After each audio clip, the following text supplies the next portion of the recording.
Welcome to the Industrial Talk Podcast with Scott McKenzie. Scott is a passionate industry professional dedicated to transferring cutting-edge, industry-focused innovations and trends while highlighting the men and women who keep the world moving. So put on your hard hat, grab your work boots, and let's go. All right, once again, welcome to Industrial Talk, the #1 industrial-related podcast in the universe, Jason, that celebrates industry professionals all around the world. Because you are bold, brave, you dare greatly, you're making my life and the world a better place to live. That's why we celebrate you. Hey, there's a fan right there. There he is right there. And that's why we celebrate you on this podcast. All right, we're going to be broadcasting all week from, just one second. Don't help me. I've got my cell phone here. This is the, and it's, don't give me a hard time. This is the fourth quarter member meeting, IIC. And if you do yourself a favor, go out to IIC. We're talking to Jason McComb-Smith. We're just going to go with Jason. Let's get it cracking. Yeah. How are you doing? Doing well. So Scott. Jason, I appreciate your patience. We were setting up all the gear and everything, and we're going to be striking after this. So once we end this conversation, we're going to be booting you out, and it's like, all right, man, we got a date with a drink. Works for me. So, how long you been? Let's talk a little bit about background. Give us a little background. Give the listeners. Let's level set on who Jason is. Give us a 411. Okay, so I am the technical director of the OMG Standards Development Organization, and it is a partner to IIC, another community in the OMG Incorporated ecosystem. And I oversee the standards body that helps codify expert opinion, expert consensus from around the world, and bring it to industry so that folks can actually build on top of a foundation that is well-formed, has a solid basis, and lets them innovate in their way without having to reinvent all the wheels. It's a hell of a service, quite frankly, because I couldn't keep up with it quite. I would be one of those individuals just sort of curled up in the corner, just shaking like, I know I'm supposed to do this, but I don't know where to start, what to do, and what's good, bad, and ugly, and all of that stuff. Just for clarification, sure. We've got OMG. Yep. We've got these consortiums. Yep. We've got these rulemaking bodies with. Give us paint that picture of what that looks like, because. I've been talking to you guys forever, and I still stumble and like, oh my gosh, this guy's an OMG guy. Yeah, right. We have either the best or the worst accidental acronym ever, really. All I could think about is when I was a pup, and it's like, hey, this is object oriented. No, OMG. Oh my God. Right, there you go. There you go. That's exactly. And it's we've gotten more comments about that at conferences from folks walking through going, what is that? But it's the Object Management Group. It was formed in 1989, and as a standards body around software engineering and data sharing. So make sure that, folks in industry, if they're sharing data, everybody understands what they're sending, what they're receiving, how to interpret it, et cetera, et cetera. So it's had a small amount of success, I would say. Little things like Corba, UML, SysML, BPMN, Business Process Modeling Notation. We have a ton of different things that have come out of the OMG. And about a decade ago, folks kind of realized that, hey, we know how to form communities. We know how to build communities and how to bring experts together to let them have a space to collaborate and argue a lot, but come to a consensus on what constitutes best practice in industry and how to codify it so that other people could take advantage of it. And that was where we started to see the rise of Industrial IoT Consortium. IIC was one of the first ones. You got that. You nailed it. You had to look at it. I had to look. Well, the name changed a couple of years ago, so I had to look. I had to do it. I was like, it's like, wait, it's, okay. I got it, there. Man. Excellent. Thank you for putting that up. So, but anyway, the IIC was our first sort of sister community. And now we have 10 or 11. We've got another one coming on board, but we've grown. So what we have is a community of communities. So we have the Standards Body Group, we have IIC, we have the Digital Twin Consortium, we have AREA, which is the Augmented Reality Enterprise Association. Yeah. We have CISC, which is, it goes back to information quality, BPM plus health, which is all around using BPM, business process modeling systems, and understanding how systems work and applying it to healthcare to try and improve patient outcomes. So it's a lot of different things in a lot of different areas. Every industry you can imagine has a representative of some sort here at OMG. And how do you keep up with it? I mean, it's the velocity of what's taking place out there, and the need for rules. You just rattled off like augmented reality. That's still like we just started it. There's so much going on. Yeah, absolutely, and we have a really good mix of different communities that are established, solid. They've been here for a decade or more. And we have other communities that are just starting up and really bringing a lot of energy to themselves, to the entire ecosystem, and sort of getting new ideas and new technologies, that innovation wave, moving through the communities in general. So yeah, IIC is one of them. I mean, it was built around IoT. It was built around what industry needed for a lot of the communication needs, the dynamic and the ad hoc communication needs from what may be sort of smaller or less expensive hardware to provide a little bit of flexibility. But yeah, it's a mixed bag of everything. Yeah, see, but boy, talk about a tiger by the tail. There's passion, right? There has to be. They're just super passionate about each one of these organizations, these consortiums, shall we say, are very passionate about what they do.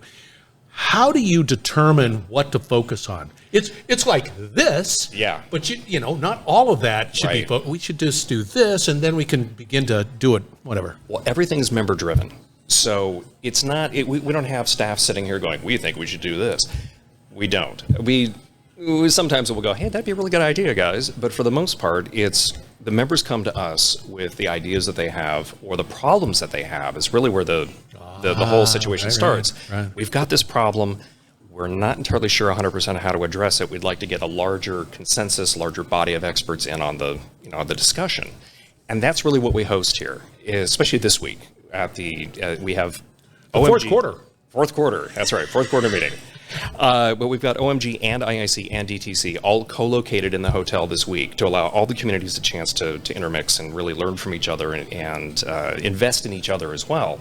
So it's a really good opportunity, but it is a lot. So the members come to us 4 times a year. We have these meetings, and it is a ton of work, a ton of organization. But it's all from the members. I mean, I can't stress that enough.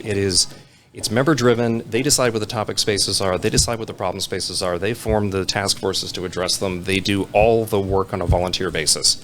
It is phenomenal how much work and effort they put into this. Maybe I'm just sort of that guy that's going, well, now what? We got all this paperwork and we got all these people talking about these points and all this stuff, and then I got to figure out how to sort of wrangle that all in and prioritize this, and this is good, and we all had this debate and all that.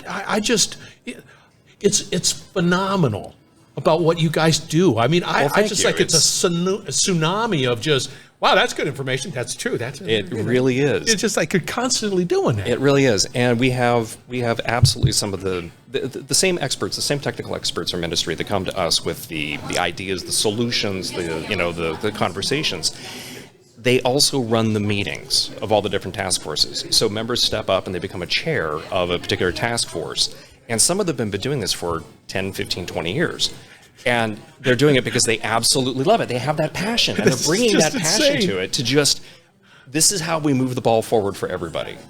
And that's really what has to happen, is that you have to be able to not just provide a solution, not just get it out into industry, but also make sure that it is accessible and that is usable by pretty much everyone. So it's like we give away our standards for free. That's the accessibility part. Anybody can go to our website and download any of our standards. You don't have to pay for them. You don't have to be a member. Just go to the website, and if you're like, I would really like to take a look at the details of some specification, it's yours. Go take a look. Dive in. Figure out what you want to do with it. If you want to implement it, if you look at it and you go, I think this could be better. Anybody can file an issue against our specifications globally, and we take every single one of those. And by we, I mean the members, of course. Take every single one of those, discuss it, decide what to do about it, and produce the next version of the specification incorporating all that global input. So it's really it's a conversation that not only happens here among the members, but it goes out into industry, into the public, pulls the information in, analyzes it, digests it, goes back out into industry, comes back in, you go through another analysis phase, and we just have this constant refresh cycle. I just don't know. I'm still, maybe I'm just not that smart, but man, that is a lot. I mean, you just started boom, boom, boom, and I'm going, oh my gosh. I will say that it's one of the things that really makes this work at all. First of all, it's the passion of the members, as you mentioned. Oh, yeah. It's the energy of everybody. It's the intellect. But it's also our procedures. We have our procedures and policies, our P&P. Yeah, the P&P, that's when the heavenly choir opens up and sings when you say that word. But the P&P is essentially it's our roadmap. Yeah. It governs every process that we have here. And it was authored by and continues to be maintained by members. So if they decide that something in a process just isn't working, they can change it. But again, I'm going to have to ask it. It's like I'm not going to say, hey, I think we need to change it. I'm going to do it right now. Just don't mind me, right, member. Exactly, I'm not going to do that. No. But that's where the process kicks in and say, absolutely. I hear you. Let's do it, and hone the value of whatever that change is or whatever that new standard is. Whatever it might be. So give an example. I actually chair in addition to being technical director for the whole enchilada, I also chair the process subcommittee of the architecture board, which is a review board. But the ABPSC is actually devoted to editing the P&P. So if anybody says, hey, I saw a problem, so we actually use that as part of our process to author the process document that drives the process. It's all very meta. So the conversations are always like, nope, it needs to improve. I hear you. It needs to improve, but I was thinking about this one needs to be improved. This one needs to be changed. Everything is around that. Oh, yeah. I don't know how you even have roll it out. Before? Have you been to one of these weeks before? No, I've been to the IoT Solutions World Congress, but that's just a conference. Sure. I mean, it's hey, check that tech. Yeah, that's great stuff. But I am so excited about seeing this because I don't know how you even. It's something else. It's I will say that in the younger days of the organization, I hear tales. It was a bit like the Wild West. Oh, I can imagine. You had luminaries in the field yelling at each other in rooms, going, "No, yes, this is not how you." And it was it was apparently something to behold. But for the most part, people rein it in. But sometimes the passion gets out. It gets interesting. But they always go ahead. Come back to being professionals. See, but that's what it'll take. Absolutely. Because there's this, just generally speaking, being out there, looking at all the innovation that's taking place, all the changes that are happening, all this stuff is just frothy with excitement and all of this good stuff. But it's just, there's got to be some sort of way of being able to wrangle that. Yes. And you guys, I'm just telling you now. I got to say that so I was a member for 8 years. Authored a couple of specs. I was on the architecture board before I came on to staff. And it is positively one of the neatest environments that I've ever been in. I started in academia, I went to industry, and then ended up here. And this is like the perfect blend of those two. You're right about that. Yeah. It has you have the academic bent of folks who are just frighteningly brilliant. And they really want to make this just as perfect as it can be. But at the same time, they come from industry and they realize that there's a pragmatic end that they must meet. So they balance each other beautifully. You end up with the incredibly deep academic intellectual discussions. I mean, angels dancing on the head of a pin has nothing on some of the discussions around here. And then they turn around and go, that's great, but we've got a deadline. We have companies waiting on this. Let's figure it out. And so they buckle down and they make the decisions, but they have consensus. And it's truly a wonderful, wonderful scrum. It's just it's a constant churn. And it's so needed. And I think, quite frankly, the masses don't know that this happens. It's like, hey, I'm a manufacturer and I'm just trying to, manufacture my widget in the best way, but I hear this whole thing needs to happen. What do I go? What do I do? Right. That message needs to get out because this is so important. And it's fundamental. I mean, it really fundamental. is. I mean, it's like anybody who goes to a grocery store or Target or any retail store, right? Our retail task force is actually the group that defined unified point of sale, which is the standard that lets the cash register talk to the printer, talk to the scanner, all of that. Unified POS is the standard that governs all of that. That was from here. We're like the stealth organization, the most successful standards organization no one's ever heard of, right? And it's just, it's kind of bizarre. But yeah, the work that's done here literally affects people on a global basis across every industry you can think of in one way or another. And yeah, it's a ton of fun. I'm just telling you, did we even cover Jason with the standards of we just sort of ripped on everything else except for okay, here's one for you. Yeah. What's this elemental reasoning? I got another card. Okay, yeah. Here, there, another card right there. Yeah, so Scott was like, what's the MCC stand for? And I just whipped out my other card and threw it at him. Oh my God. Yeah, it's a bit lame. But so elemental reasoning is actually from my own academic background. Right. And I started off in academic research, got my doctorate at UNC Chapel Hill, and in software engineering and abstraction analysis and design patterns and just, sort of how you comprehend about systems. And I ended up here. And it's a lot of fun. Oh, by the way, I love this community. So you're in Seattle. I am indeed. I built a terminal in Grays Harbor. Oh, no kidding. Yeah. Yeah, there's a lot of history there. Yeah, there really is. I love the area, by the way. It's not so hot as New Orleans. I'm just going to pitch that. Maybe about 5, maybe 7 degrees less. Yeah. Which I doubt. Highly doubt that. But I remember driving. You take fly into Seattle, Tacoma, head south, turn right at Olympia, and then head on down that just absolutely, I don't know, the road was just like, It's beautiful out there. Just like, absolutely. All right, couple of action items here. One, Jason, how do they get a hold of you? They're saying, I like his passion. How do I want to find out more. Yes. You can get a hold of me at jason@omg.org. Got that. And again, they can just sort of find these standards out at omg.org. Absolutely. And say, hey, I've got this, and no problem. Nobody's going to sit there and, hey. No, they're all freely available. And again, they can give feedback as well. They look at it and say, I found a bug, or I think it could be done better. Give us feedback. We love it. You were great. I like this conversation. I really dug it. Hey, thank you very much. Thank you for having me on here. This has been great. Yeah. Hey, all right, listeners, we're going to wrap it up on the other side. We're going to have all the contact information for Jason and Wolf. You mind if I give the other email? If you want to, sure. Oh, yeah, I can, because it's on my website, industrialtalk.com. Industrial Talk. Anyway, we're going to have all that contact information, but we're going to wrap it up on the other side. Stay tuned. We will be right back. You're listening to the Industrial Talk Podcast Network.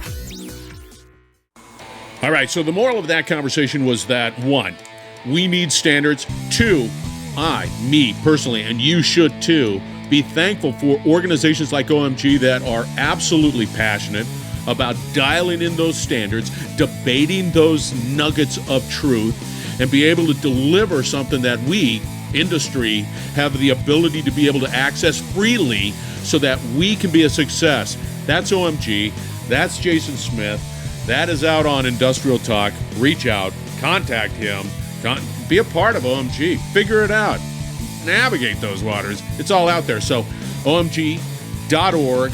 Jason Smith. Absolute. His stat card's great. It's right there. Stat card. Anyway, that was a Q4, the OMG meeting. And I got to tell you, the reality is that it's always fun to see these individuals that are truly passionate about getting it right. There it is. All right, we're going to have more conversations. We just begun the conversations at OMG, so there's going to be a lot more to come. So stay tuned.